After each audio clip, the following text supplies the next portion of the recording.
1절에서 4절까지 함께 같이 읽겠습니다. 그러므로 주 안에서 갇힌 내가 너희를 권하노니 너희가 부르심을 받은 일에 합당하게 행하여 모든 겸손과 온유로 하고 오래 참음으로 사랑 가운데에서 서로 용납하고 평안에 매는 줄로 성령이 하나 되게 하신 것을 힘써 지키라. 몸이 하나요 성령도 한 분이시니 이와 같이 너희도 부르심의 한 소망 안에서 부르심을 받았느니라. 아멘. 우리가 서로라는 말이 나오는 이제 이 신약 성경에 이제 그 구절을 제가 찾아가지고 이제 거꾸로 지금 올라가는 중에 있습니다. 거꾸로 올라와서 에베소서까지 지금 안착이 되는데, 특히 에베소서는 교회에 대해서 많이 말씀하는 유대인과 이방인이 도무지 하나가 될 수 없는, 이렇게 하나가 정말 될 수 없어도 이렇게 될 수 없는 부류가 유대인과 이방인입니다. 유대인과 이방인, 이방인은 다른 말 아니라 유대인과 되면서 유대인과 유대인이 아닌 사람, 그들에게는 사람 구분하는 게 이밖에 없습니다. 유대인이냐 유대인이 아니냐, 이 둘 사이는 정말 높은 장벽이 있어가지고 뛰어넘을 수 없는 장벽, 그런 장벽이, 문화적인 장벽, 인종적인 장벽, 종교적인 장벽은 물론이고요, 도저히 넘을 수 없는 장벽이 딱 이들 사이에 가로놓여 있습니다. 지금 또 유대인들이 이것들 때문에 온 세계 사람들로부터 박해를 많이 받고, 또 세계 대전, 우리 아시는 것처럼 그렇게 히틀러가 독일에서 아리안족의 탁월성을 말하면서 물론 그 나라에 사는 집시라든지 정치 적인 그런 의견을 달리한 사람은 물론이든지 뿐 아니라 특별히 유대인들을 축출했잖아요. 완전 쫓아내버렸죠. 쫓아낸 정도가 아니고 몇백만 명의 유대인들을 그냥 다 학살해 버릴 정도로, 그만큼 유대인들이 이런 점 굉장히 미움을 받았죠. 유대인과 유대인이 한 사람이 하나 될 수 없는, 이게 하나님의 교회에 하나가 되는, 이게 바로 교회인데, 하나님의 비밀인데, 이 에베소서는 교회에 대해서 이렇게 잘 말씀하는 그런 성경입니다. 그래서 그리스도 몸, 이 교회가 그리스도 몸인데, 이 몸 안에서, 이 한 몸 안에서 어떻게 우리가 서로에 대해서 어떻게 행해야 되는가, 우리가 서로에 대해서 어떻게 행하는 것, 이것에 의해서 그리스도 몸이 자라기도 하고 그리스도 몸이 자라지 못하기도 하고, 또 이 몸의 머리는 예수 그리스도신데, 서로에 대해서 뭐가 잘못하면 서로에게 뭐가 해를 끼친 것 같은데 그게 아니고 이 몸 안에 있는 다른 모든 체에게 영향을 끼치고, 또 이 몸의 머리이신 예수님에게 해를 끼치는 거예요. 굉장히 중요한 점입니다. 이 서로에게 어떻게 우리가 참 잘해야 되는가, 그냥 우리에게 그치지 않습니다. 그냥 상대방에게만 그냥 잘하고 못하기 문제가 아니고, 이거는 전체 몸에 영향을 끼치고 예수님에게 큰 모독을 가하는 그런 일이다라는 것이 오늘 에베소서에 나오는 서로라는 말을 한번 보면서 우리가 좀 이렇게 한번 말씀을 좀 삼고자 합니다.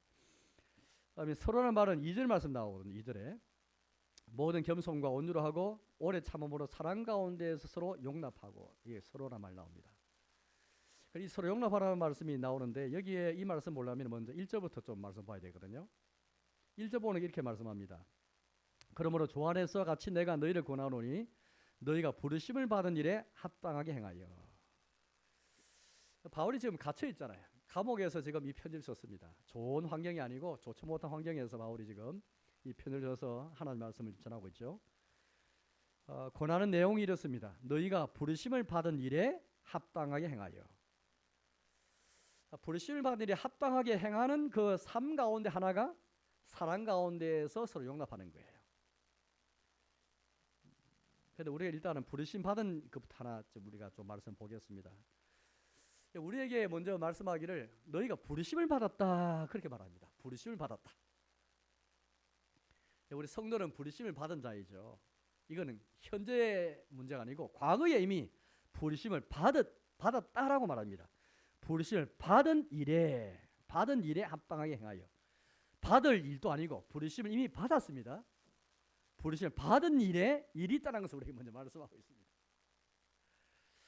우리 어린이 여러분, 또 학생 여러분, 하나님께서 우리를 먼저 불렀거든요. 이 부르심이 우리에게 있습니다. 도대체 누가 우리를 부르단 말인가? 고린도전서 1장 9절 말씀 보니까 미쁘신 하나님께서 우리를 불러서 그의 아들 주 예수 그리스도와 교제하게 하셨다. 그런 말씀이 나옵니다. 하나님께서 우리를 부르셨죠. 무엇으로 불렀습니까? 자기 백성으로. 그렇죠? 자기의 자녀로 자기 백성을 불렀고 또 천국 백성으로 불렀고 참 진리의 길로 의의 길을 걸을 수 있도록 우리를 불렀잖아요. 맞아, 하나님이 아브라함을 불러서 갈대 우리에 살고 있는 아브라함을 불러서 가나안 땅으로 가라고 말씀하셨죠.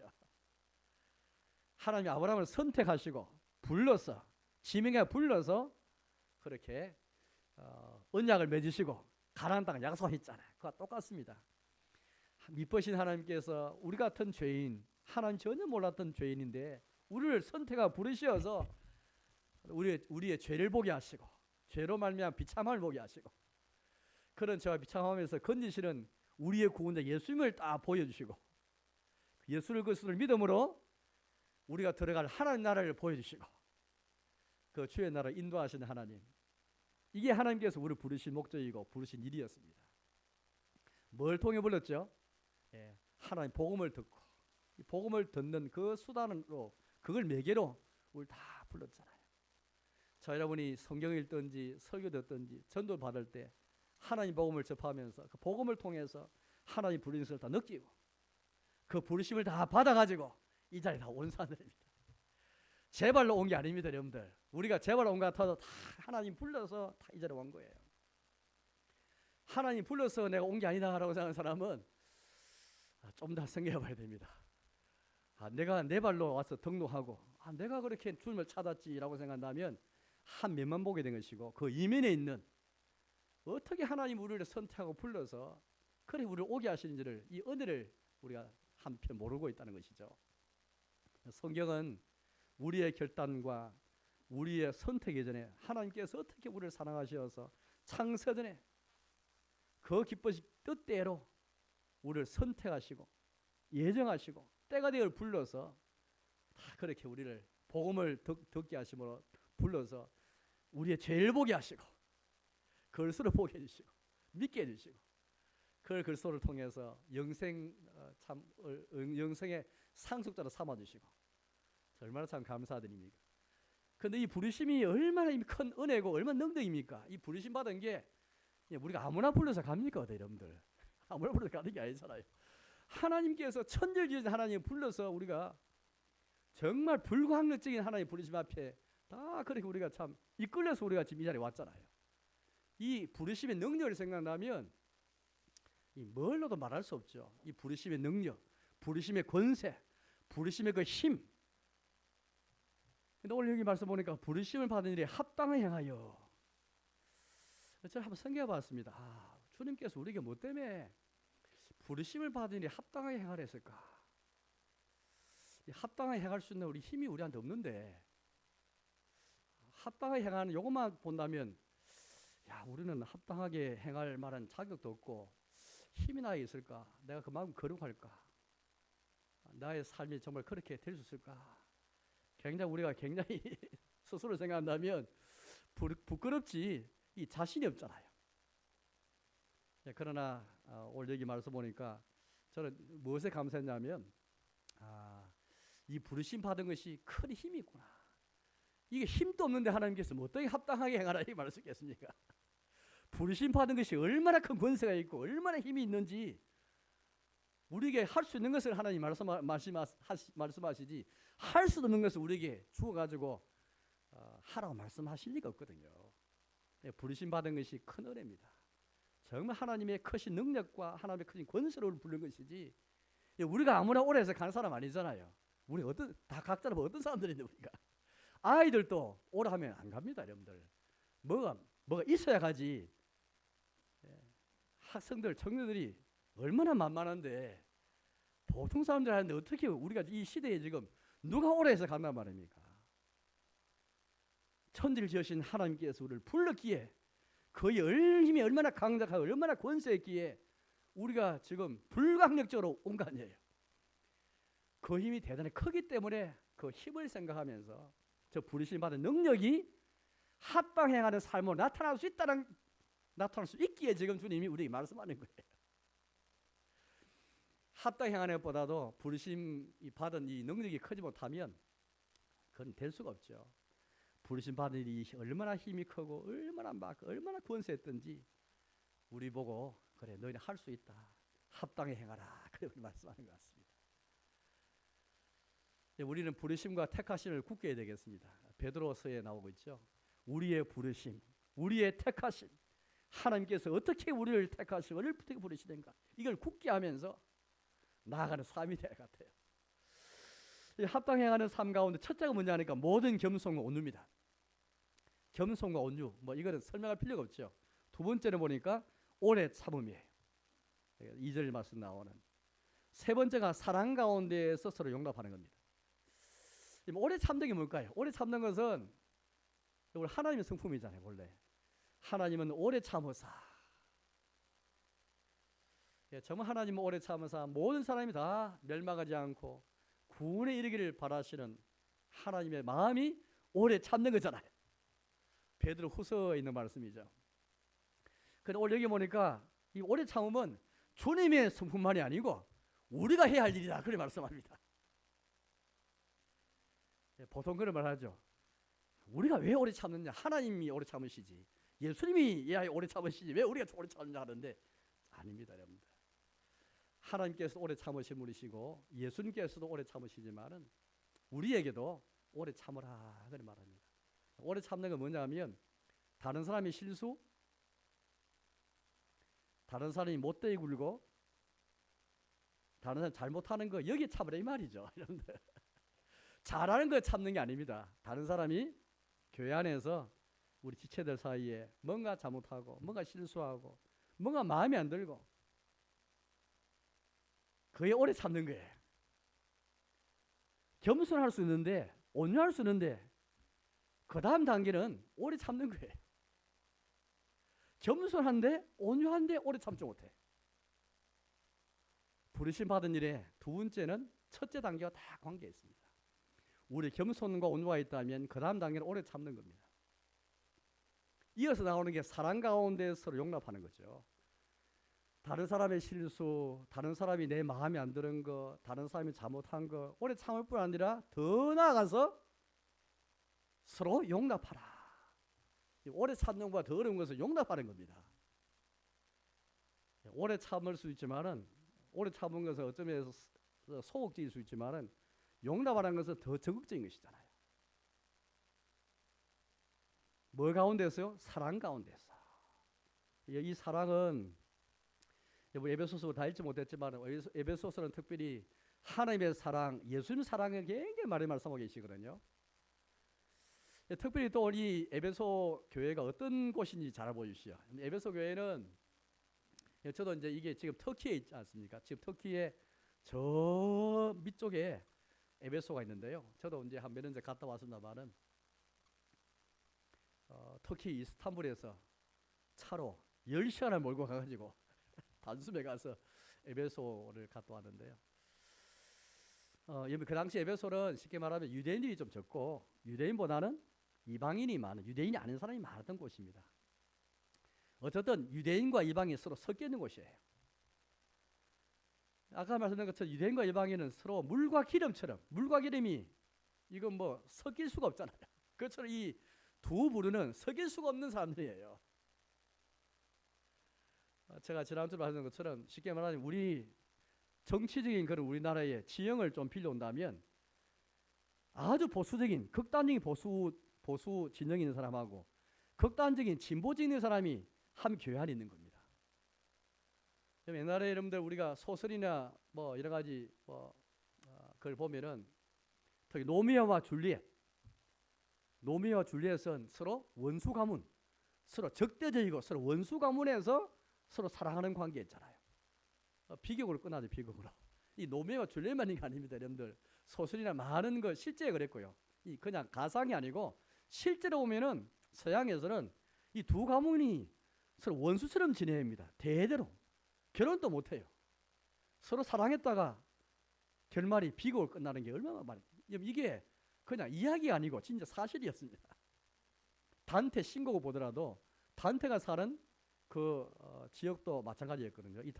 이탈리아인데 그 안에서 보면 원수 가문이 다 이렇게 해가지고, 그래서 단테가 어려움 많이 겪었습니다.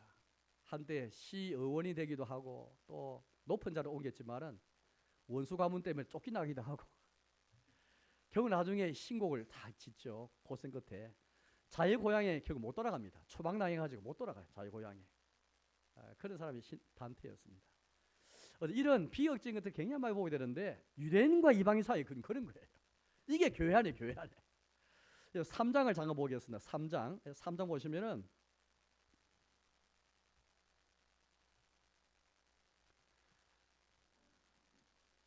3장 6절 말씀 보겠습니다. 3장 6절. 3장 6절 말씀을 같이 읽겠습니다. 이는 이방인들이 복음으로 말미암아 그리스도 예수 안에서 함께 상수자 되고 함께 지체가 되고 함께 약속에 참여하는 자가 됨이라. 예. 바울이 이제 앞에 2장도 보면은 너희가 그때는 정말 하나님 약속의 외인이었고 언약에도 외인이었고 하나님 백성이 아니었지만은 하나님 부르심 받아가서 교회에 들어와서 함께 유대인과 더불어서 함께 약속에 참여하고 또 함께 하나님의 기업에 참여하고 함께 상속자가 되고 함께 지체가 되고 그 3장 4절 말씀 볼까요? 3장 4절 3장 4절도 읽어보겠습니다. 3장 4절 같이 읽겠습니다. 그것을 읽으면 내가 그리스도의 비밀을 깨달은 것을 너희가 알 수 있으리라. 여기 그리스도의 비밀이 뭘까요? 그래서 비밀은 하나님의 뜻 안에서는 유대인과 이방인이 서로 교회 안에 하나가 되어서 참 있을 수 없는 일이 일어난 겁니다. 지금 이게 하나님의 비밀이었어요. 그리스도의 비밀이었습니다. 교회는 이방인도 과거에 이스라엘 구약시대 보니까 유대인만 이스라엘 사람만 하나님의 백성인 줄 알았는데 이제 예수님 안에서 이방인들도 함께 약속에 참여하고 함께 지체가 되고 함께 상주가 되는 것, 이게 하나님의 비밀이었고 그리스도의 신비였죠. 이거 우리에게 지금 말하고 있습니다. 그러나 이 두 부류가 실제 교회 안에 들어왔지만은 많은 갈등이 많았습니다. 하나의 비밀인 교회 안에 들어왔지만은 여전히 생각이 다르고 문화가 다르고 관습이 다른데 부부도 살다 보면 다툼이 있고 서로 그렇게 언쟁을 벌이기도 하고 서로 그렇게 뭐 하기도 하는데 한국에 여러분들 이 부부도 아니고 이게 가족도 아니고 서로 다른 문화나 종교나 관습이 전혀 역사가 다른 이들이 교회 안에 들어와서 주의 비밀이 교회 안에 들어왔지만 함께 지체가 되었지만 갈등이 너무 심한 거예요. 그 배경 속에서 지금 이걸 말하는 겁니다. 오래 참는 게 오래 참는 게 아니에요. 오래 참는 그냥 오래 참는 게 아닙니다. 전혀 내하고 안 맞는 거입니다. 이게 내 사고방식이나 내 스타일이 아니고 뭐냐 다 엉터리고 이게 다 맞는 거죠. 그런 사람이 참을 뿐 아니라 서로 용납하고 이게 합당하게 부르심 받은 일에 합당해야 하는 것이죠. 네 번째로 보니까 3절입니다. 평안에 매는 줄로 성령이 하나 되게 하신 것을 지키라. 이미 성령이 우리를 하나 되게 하셨습니다. 참 교회 이게 바로 교회죠. 교회는 이방인과 유대인을 이거 볼 때 좀 하나 될 수 없지만 성령께서 한 교회에 다 들어오게 하셔가지고 함께 한 약속에 참여해서 함께 상속자가 되게 하면서 하나 되게 하셨죠. 그러면서 교회는 하나님의 선물이죠. 정말 하나 되게 하신 것은 과거이라는 일이고 이게 선물입니다. 그러면서도 우리에게 교회가 사명이 있다. 하나 되게 하신 것을 힘써 지키라. 하나님의 선물이면서도 우리에게 과제가 있고 사명이 있다. 힘써 지키라. 어떻게? 부르심 받은 일에 합당히 행함으로써 특별히 오래 참고 용납하는 가운데 하라. 이유가 또 나와 있습니다. 4절 보니까 몸이 하나요 성령도 한 분이시니 이와 같이 너희도 부르심의 한 소망 안에서 부르심을 받았느니라. 다시 한번 부르심을 말하면서 몸이 하나다. 그래서 몸이 하나인 것이죠. 이 몸 안에 이제 들어와 있는 겁니다. 한 몸 안에서 우리가 지금 지체가 되었지 교회가 두 몸, 세 몸, 네 몸 있는 게 아니고 한 몸 안에서 너희가 서로 지체가 되었다. 한 부르심, 한 소망, 한 성령. 그 밑에 보시면 5절 보니까 주도 한 분이시고 믿음도 하나고 세례도 하나고. 우리가 받은 세례도 하나죠. 어떻게 하나입니까? 다 동일하게 성부, 성자, 성령 세례 받았잖아요. 누가 뭐 더 특별하게 세례 받은 사람 아무도 없습니다. 다 똑같이 아버지와 아들과 성령으로 세례받았잖아요. 세례가 하나이기 때문에 우리는 평생 성부, 성자, 성령 세례받았으면 또다시 세례받을 필요가 없고, 또 우리가 생각하기에 이상한 곳에, 이상한 교회에서 세례받다 할지라도 성부, 성자, 성령 세례받았으면 세례를 다 받아줍니다. 천주교에서 세례받았어, 영세받았어도 인정하는 것은 아버지와 아들과 성령으로 세례받았기 때문에 다 받는 것이죠. 다만 신앙 고백이 다르기 때문에 좀 가르쳐야 되고 배워야 필요는 있지만 세례는 다 인정하는 게 세례 하나이기 때문입니다. 그 세례가 아버지, 아들과 성령으로 세례가 아니고 이상하게 세례받으면 그건 다시 받아야 되지만은 분명히 성부, 성자, 성령 이름으로 세례받았으면 다 받아들인 것은 세례가 두 개도 아니고 하나이기 때문입니다. 그 세례는 두 번 받는 게 아닙니다. 내가 성부, 성자, 성령 세례받았으면 함부로 족하는 것이죠. 어쨌든 이렇게 우리는 그래서 몸 안에서, 몸이 하나인데 한 몸 안에서 어떻게 서로에 대해 서로를 용납하는 것이 얼마나 중요한가, 그 의미가 뭔가, 이걸 함께 우리가 좀 지금 보는 가운데 있습니다. 두 번째는 같은 사장인데요. 같은 사장의 4장 25절 말씀 보겠습니다. 4장 25절.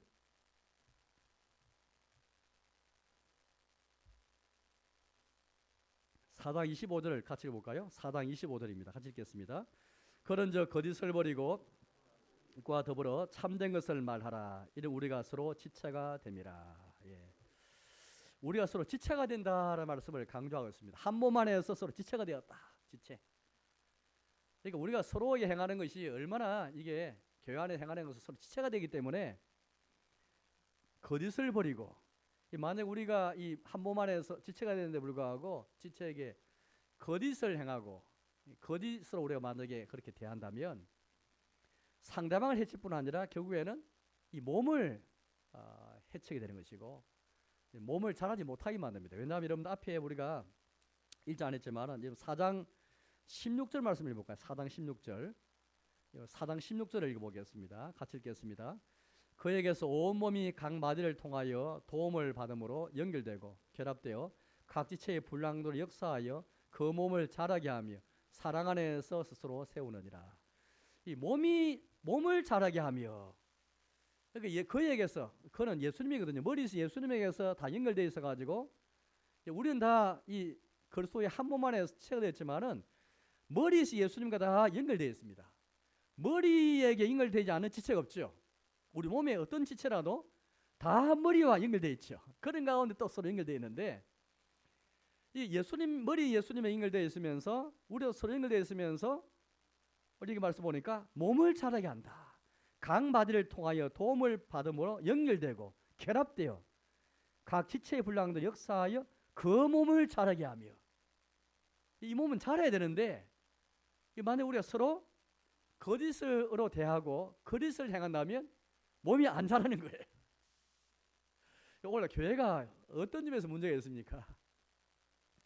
교회를 유기체인 이 몸으로 생각하고 이 몸이 자라야 되는데 몸 자라는 걸 생각하지 않고 교회 껍데기, 조직, 교회 안에 조직이라든지 교회 부서 이것만 생각하는 거죠. 지난번에 말씀 본 것처럼 교회 조직과 부서도 중요하지만 그러나 오늘날 이 한 면만 강조하는 거예요. 너무 조직과 부서의 경영 이것만 생각하고 눈에 보이는 조직과 조직의 규모, 어떻게 교회의 조직과 부서를 잘 이끌어갈 것인가, 경영 이것만 생각하지 유기체의 측면, 내적으로 교회는 몸인데 몸이 자라고 서로 다 지체가 되어서 머리 예수님 연결되고 각 지체와 결합되고 연결되어서 몸을 자라게 하는 이걸 생각하지 않는 거죠. 몸은 자라지 않으면서 몸은 병들고 몸은 엉망으로 기형으로 자라고 있는데 눈에 보이는 교회 조직과 교회 부서는 참 번듯하게 하고 크게 하고 그걸 자랑하고 그걸 통해서 교회가 세워지는 생각하는 것이, 이게 큰 이 착각, 참 정말 큰 오해와 착각 속에 우리가 많이 살아가는 것 같습니다. 이 앞에 여러분들 3장 15절 말씀 읽어보겠습니다. 3장 15절. 3장 15절을 읽어보겠습니다. 같이 읽겠습니다.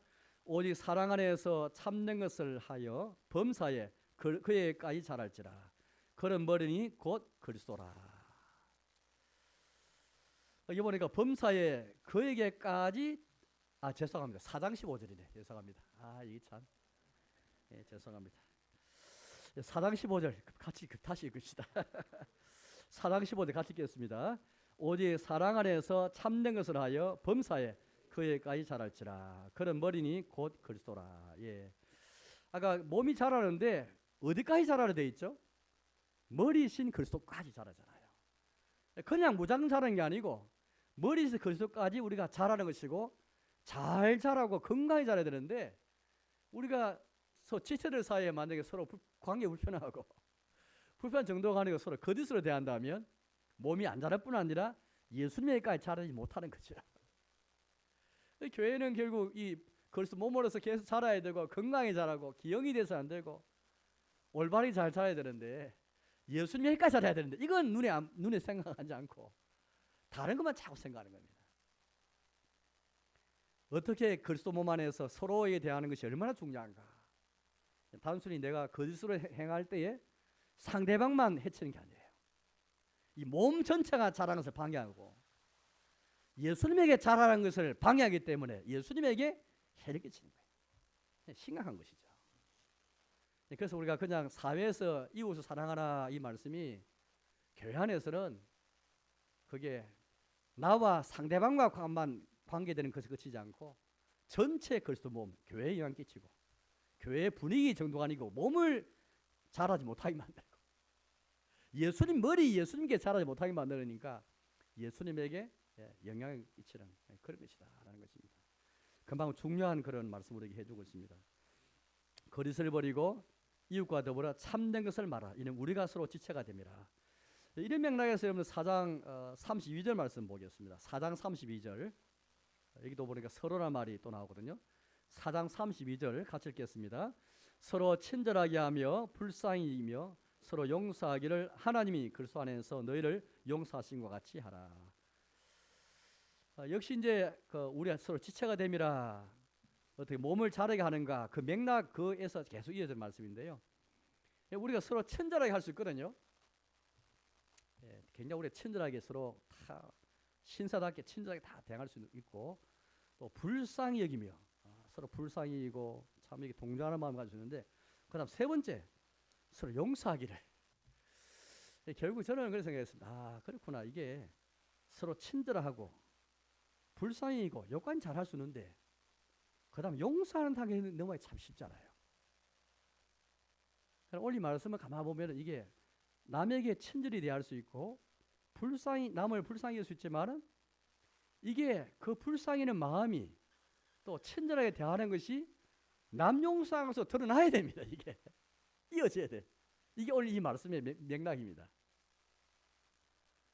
용서를 그냥 드리는 게 아니고 친절을 넘어서 불쌍히 여김을 넘어서 나오는 게 용서다. 서로 용서하기를 하나님이 그리스도 안에서 너를 용서하신 것 같이 하라.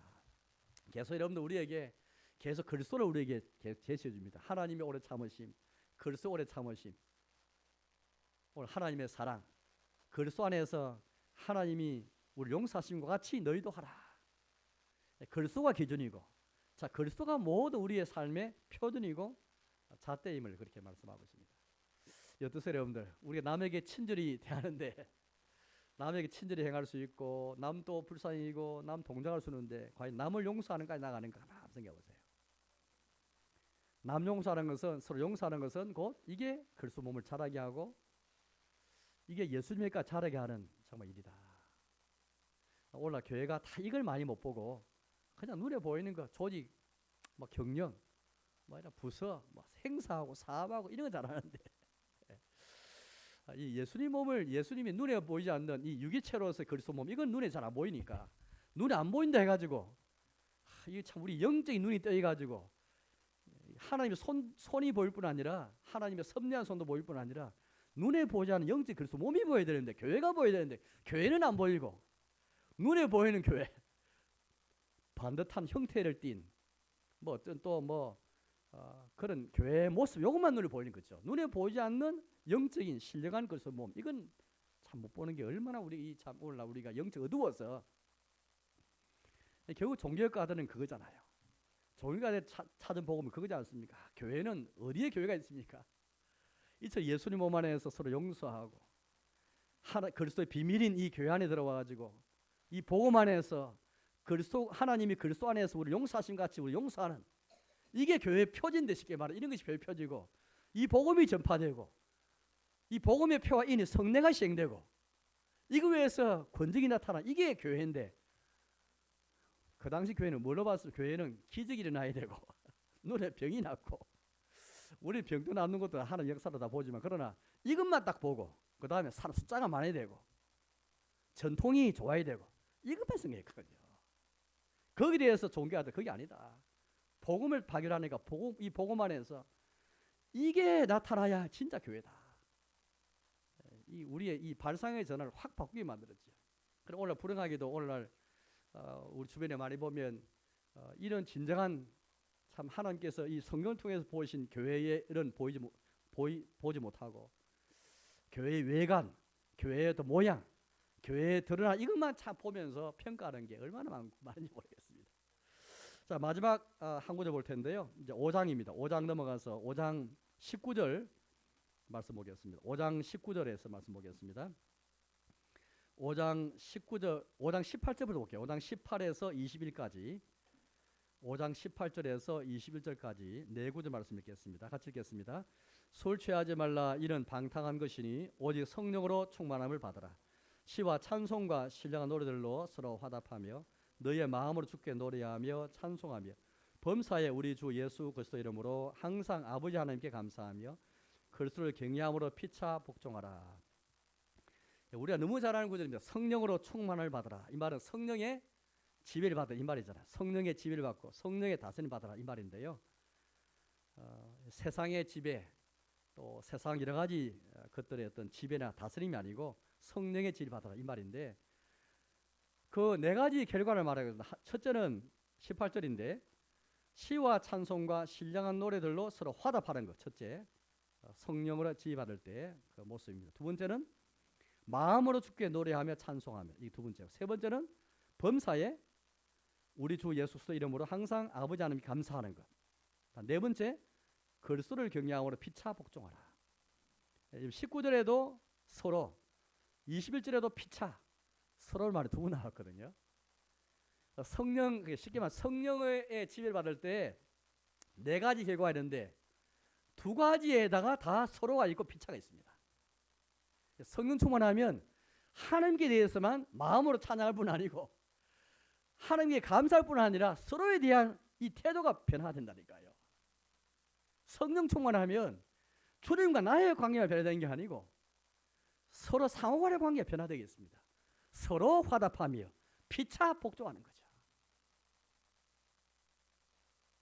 우리 지난주에 말씀드렸습니다. 우리 하나님 앞에 찬송할 때 시와 찬송과 신랑 노래는 하나님만 향하는 게 아니고 서로 화답하는 겁니다. 저 예배는 주님께만 드리는 게 아니고 서로를 향한 것이다라고 말씀드렸습니다. 주님만 보고 예배 드린다는 말이 틀린 말 아닌데 뭔가 좀 부족해요. 주님만 보고 예배 드리는 게 아니고 뿐 아니라 우리에게 서로 마음이 편한데 하나님 예배 기뻐 안 받으시잖아요. 그래서 마태복음에서 예수님이 형제하고 이렇게 마음이 안 좋으면 먼저 화평하고 그 다음에 예물 드려서 예배 드리라 그런 말씀했지 않습니까? 예배라는 것은 주님과 관계만 딱 되는 게 아니고 서로 향하는 것이고, 왜? 찬송도 주님께만 향하는 게 아니고 서로 화답하는 거니까 이게 성령 충만의 결과입니다. 찬송도 주님만 보고 찬송하는 게 아니고 서로 화답하면서 찬송하는 것이다. 정말 우리에게 중요한 그런 단서를 주시는 것 같아요.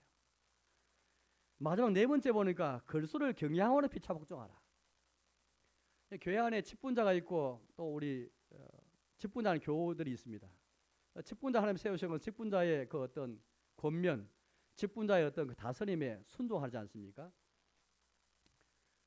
그렇게 우리가 그걸 순종이라 하고 또 복종을 할 수 있겠는데, 그러나 성경은 그 한 명만 말하고 있지 않습니다.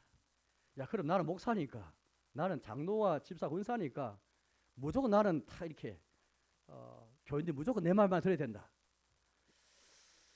그건 성경을 한 면만 읽은 것 같아요. 당연히 교인 입장에서는 목사의 지도와 장로와 집사 군사 지도에 순도해 가야 되죠. 그러나 직분자는 오늘 여기 보니까 피차 복종하라는 말은 무슨 말일까요? 이때에 목사, 장로, 집사, 군사로 서로 복종하는 게 아니고 서로 성도로서 복종해야 된다. 오늘날 이 직분자들이 이 교인들에게 존중을 받으면서 존경받으면서 권위를 인정해야 되는데 존경을 받으면서 이 권위를 세우는 게 아니고 자기가 군림하면서 억지로 군림해서 이렇게 뭔가 무조건 교인들 보고 따라오라고 이렇게 하는 게 이 잘못된 것 같아요. 오늘날 너무 이 폐해가 많은 것 같습니다. 피차 복종하라 무슨 말일까요? 다 상대화시켜요. 상대화. 내가 비록 위에 있는 자랄지라도 내가 비록 직분자랄지라도 성도에 복종할 수 있는 거야. 내가 비록 나이가 많을지라도 나이 적은 사람에게 복종할 수 있는 거야. 특히 유교 문화에서는 굉장히 중요하잖아요. 그러니까 유교 문화나 세상 문화에서 분명히 종속 관계가 있습니다. 분명히 사회적인 질서에서 우열이 있고 아래 위가 있잖아요. 그런데 오늘 이 말씀은 이걸 다 내려놓고 상대시키면서 피차 복종하라. 이 사회 질서나 우리 이 사회의 어떤 이 질서를 지탱하게 하는 그 무시한다는 말 아니고 그걸 존중하면서도 때로는 피차 복종하라. 이건 이 복음이에요. 복음. 따라서 교회에서 직분자 되는 것은 참 어려운 것 같아요. 교회 안에 직분자 되는 것은 내가 억지로 굴림해서 굴림해서 내가 권위를 세울 수도 없고 존경받으면서 권위를 세워야 되고 또 직분자이긴 하지만 내가 성도로서 스스로 복종할 수 있는가. 직분자도 직분자이들의 성도는 성도. 저도 목사로서 목사이긴 하지만은 이 직분을 행하는 사람일 뿐이지 직분을 행하는 사람으로서 목사일 뿐이지 저도 성도로서 서로 복종하고 나이가 많은 사람도 적은 사람이 복종할 수 있고 이게 그리스도의 비밀인 교회 안에서 우리가 행할 일입니다. 이걸 통해서 교회의 몸이 자라지. 직분자는 맨날 폰만 내고 굴리만 해가고. 그런데 오늘 보내 그리스도 피차 복종하는 말씀 앞에 중요한 말씀 하나 있거든요. 그리스도를 경외함으로. 경외한다는 말은 두려워한다는 말이거든요. 도대체 그리스도를 두려워한다, 그리스도를 경외한다는 말이 무슨 말일까요? 오늘 이 말씀에는 나와 있지 않지만 다른 구절 말씀 보면은 예수님 이 그리스도를 두려워하고 경외한다는 것이 어떤 것인가 잘 나와 있습니다. 똑같은 말씀. 그리스도 경외한다는 말이 또 한 번 더 나오는 거거든요. 한번 찾아볼까요? 고린도후서 찾아보겠습니다. 고린도후서 5장 말씀이거든요. 고린도후서 5장 10절 말씀 보겠습니다. 고린도후서 5장 10절 11절 말씀 보겠습니다. 11절부터 먼저 읽겠습니다. 5장 11절 고린도후서 5장 11절 신약성경 290페이지 보겠습니다. 5장 11절 같이 읽겠습니다. 우리는 주의 두려우심을 알므로 사람들을 고멸하거니와 우리가 하나님 앞에 알려졌으나 또 너희의 양심에도 알려지기를 바라노라. 우리는 주의 두려우심을 알므로. 주의 두려우심 이게 아까 그리스도를 경외함으로 말과 똑같은 말입니다. 물론 주와 그리스도와 용만 다를 뿐이지 경외함하고 이게 두려우심하고 똑같은 말입니다. 그럼 주의 두려우심을 알므로 이게 무슨 말일까? 10절 말씀 읽어야 이게 압니다. 10절 말씀 5장 10절입니다. 같이 읽겠습니다. 이는 우리가 다 반드시 그리스도의 심판대 앞에 나타나게 되어 각각 선악간에 그 몸으로 행한 것을 따라 받으려 함이라. 그리스도의 심판대 앞에 나타나는 것. 그리스도의 심판대. 그리스도께서 심판하실 분으로서 나중에 사라진 사람과 죽은 자를 심판하기 위해서 오시리라. 우리가 사도신경에서 예수님에 해당되는 부분 제일 마지막 부분 거기로부터 살아있는 자와 죽은 자를 심판하러 오시리라. 우리 이거 믿잖아요. 예수님 재림은 산자와 죽은 자를 심판하기 위해 오시는 것인데 여기 보니까 10절에 우리가 다 반드시 그리스도의 심판대 앞에 나타나게 돼요. 이 심판대 앞을 비껴갈 사람 아무도 없습니다.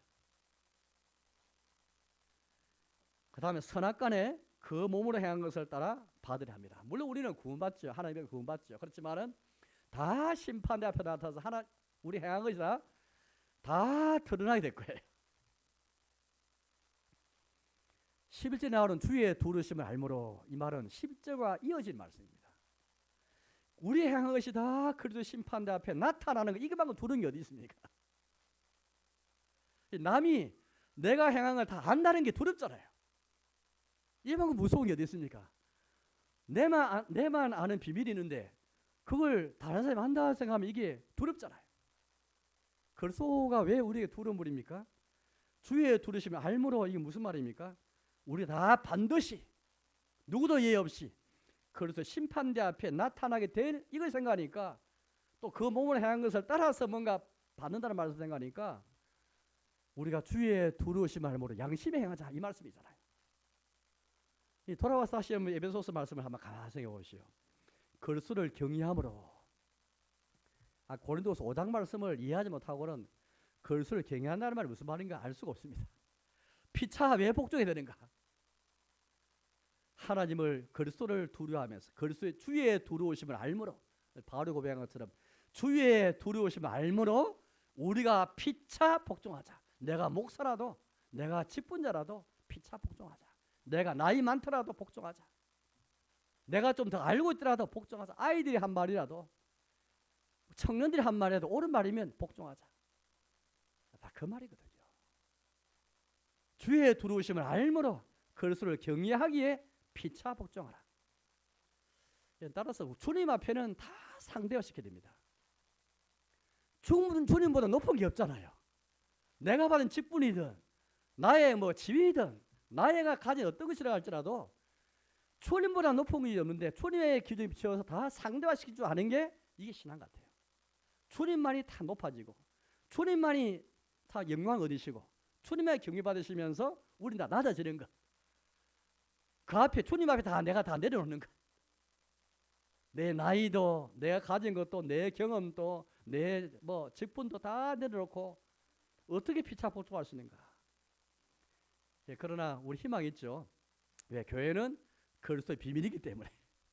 어떻게 우리 교회 안에 들어왔는데?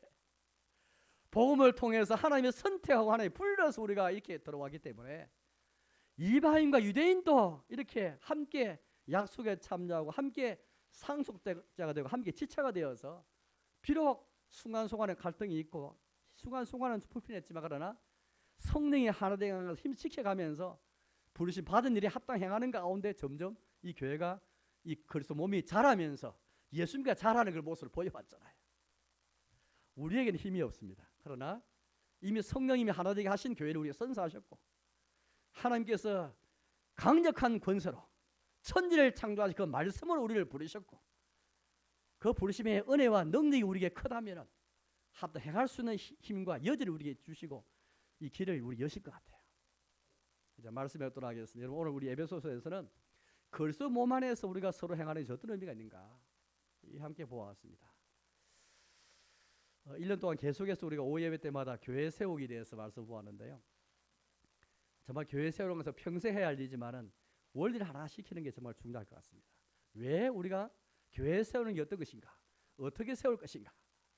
가라에서 서로에게 행하는 일들이 어떤 의미가 있는가? 이걸 함께 보았습니다. 아무쪼록 우리가 서로 참 선을 행하고 우리 서로에 대해서 오래 참기도 하고 용납하기도 하고 서로에 대해서 기도하고 서로를 배려하고 위로하는 가운데 그리스도 몸이 잘 세워지고 그리스도 몸이 잘 자라는 것, 예수님과 자라는 것, 이 목표를 향해 나아가는 삶, 이게 그리스도 비밀인 교회인데 이 그리스도 비밀인 교회 안에서 정말 그리스도의 영광을 보고 이곳에서 하나님의 사랑을 경험하는 저와 여러분 되시기를 주님의 이름으로 축복합니다.